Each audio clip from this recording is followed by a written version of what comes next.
Hey everyone. Amit, earlier me and Jeff were discussing about this notion of go to market and go to community. He, along with Alt Health, he is primarily focused on community. Community. He started his business, his venture, starting from a community perspective, and then moved on to the other aspects of a business.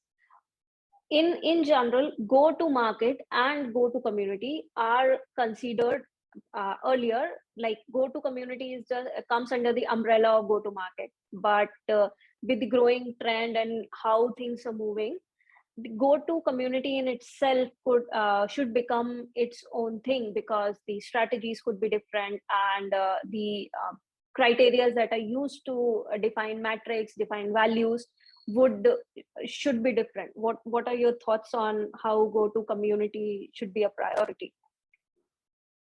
Yeah, see, ultimately, every market network or every marketplace on the internet is a flywheel that we use a structure to think about. We call it the 5 C's flywheel. And the 5 C's, they stand for content, which is where everything begins, which leads to community, which then eventually, naturally and organically leads to commerce, right? So remember the marketplace, not just the buying and selling transactions, right? The marketplace is an actual physical or virtual, space where people go and hang out, right? That's the notion of the gathering, or the people who come together for some purpose of exchanging information and learning, and then eventually buying, right? You got to go through the buying process, which is making a buying decision, which is educating yourself about various things and options and solutions, and then finally deciding based on a variety of factors. I'm not just talking about buying something from Amazon, which is a commodity today, buying something that's priced easily, right? Like some electronics item, or tickets, or any of these major types of things that you might consider as e-commerce today, and where the likes of Amazon dominate. These are all commodities. There is no extra value there other than you have to have it reliably delivered, and there should be no problem with returns and whatnot. That's like a basic need for any thing. But otherwise, there is not much to differentiate. That's why Amazon is such a has an expansive set of offerings, which give you a complete solution, whether you're a consumer or a seller or whatever, right? So, but they're still at the level of commodities. 95 to 90% of the world's needs are met through other places like restaurants and travel and tourism and wellness and education and thousands of other things, right?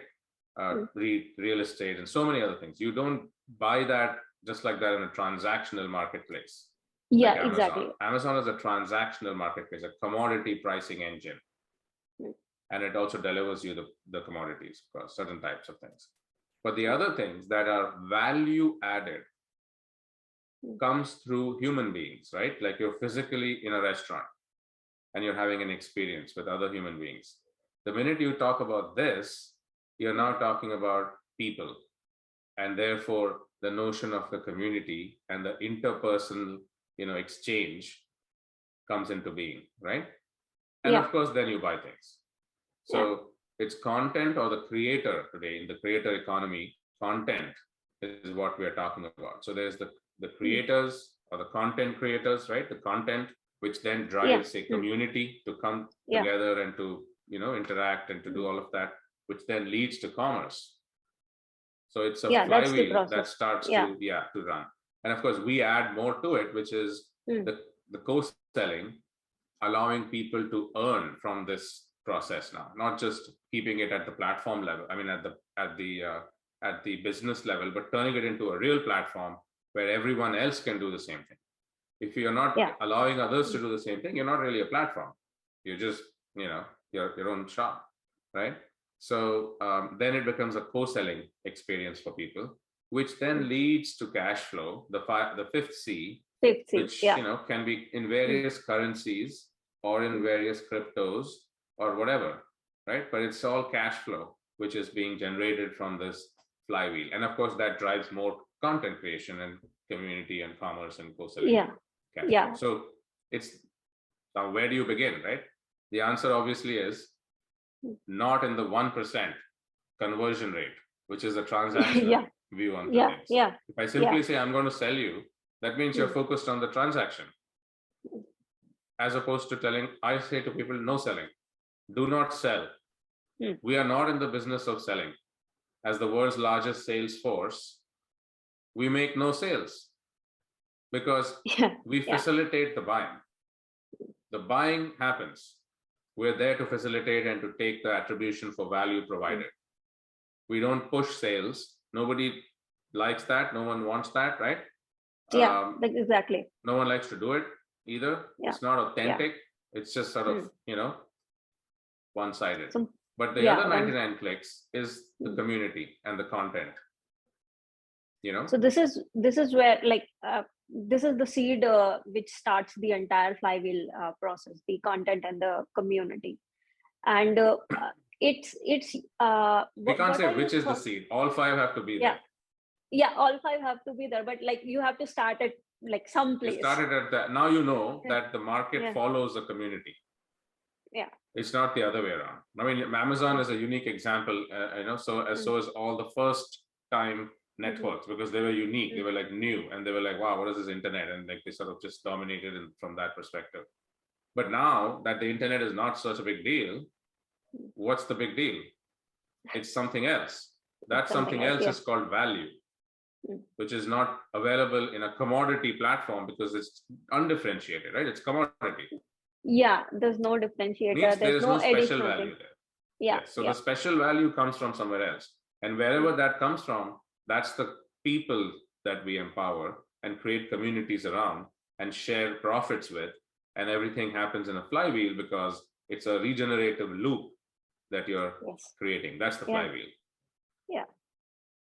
So that's where that's how the businesses are working nowadays, or they're moving towards working nowadays, that they want to achieve the regenerative loop, and they want to feed in more to the flywheel so that they can expand and take out more out of it.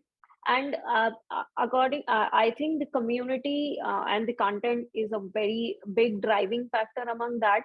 And what are your thoughts on, after one starts the engine, one starts the content and the community creation, how someone ensures that it is engaged, people are continuously getting value out of it? Because this is a common problem, because it starts with a kick and then somehow it slows down, it moves down, and the engagement stops. There are I'm wondering, there are certain things that one needs to take care of to be to keep continuous engagement with the community.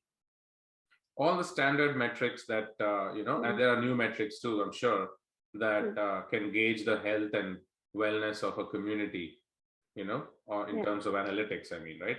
So all these reports that you can probably get from the likes of Andrew Chen's book, The Cold Start Problem. It has an exhaustive set of very good book. It's a great book to pick up a bunch of reports from and whatnot, and apply it to both your marketplaces as well as to to these communities, which are networks again, with slightly different metrics that you're measuring.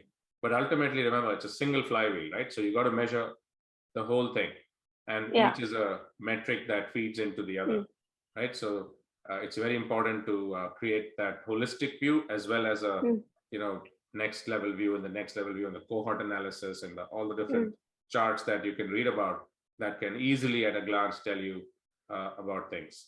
But the point is that if you have a platform that can actually do this digitally properly in a modern infrastructure manner, the metrics is automatic, and you can pretty much drive it off a dashboard.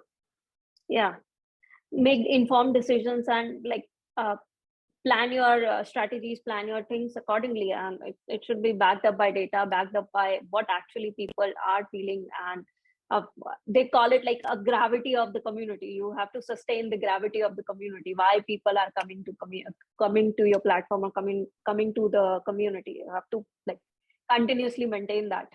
Yeah. So I would say that, that it's a slice, of your funnel.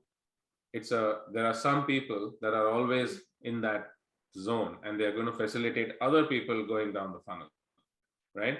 So yeah, it's that portion of your community or your network that you have to nurture, and then continue the flywheel for them and for you and for everyone, right? And the answer, of course, to making sure why it should not die off and all that, and people should come back, is not to focus on the 1% conversion, which is the sale. Because why would people come back?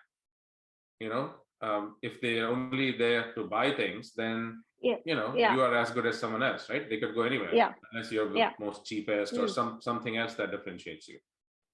Otherwise, they will come for the 99 clicks, which are easy to generate. You don't have to worry about sales, right? But you have to be clear. This is not spam. This is not content farming, right? This is actual value. Why do people come back? Why would you want to belong to a club? The famous joke is, I wouldn't belong to a club that would have me, right? I think that's a joke. Keep it aside. But the point is, you need to want to belong to the community, because there's value there. You perceive value. And, you want to be there for that value. And sure, if you're going to buy something, yes. I want to meet people. I want to understand, learn, exchange, engage, I'm not always looking to buy. 99 out of 100 clicks that I do aren't leading to a purchase. That means I want value for the other 99 clicks. I don't want to be the bot, that's just bouncing around without any value. So I don't want to be spammed. I don't want to be, advertised to or sold to. I want value. I'm the one clicking and coming, isn't it? Yeah. So why not provide value for that? And so then there's no question about why are people not coming back and all that stuff. It's just your very top level metric is not working for you. And therefore, how will the bottom line metric work? Yeah. Cool. Thanks, Amit. Thanks so much for such a wonderful conversation, because this is a very integral part of businesses nowadays, the community and content creation. And thanks so much for so much clarity on the topic. For sure. Cheers.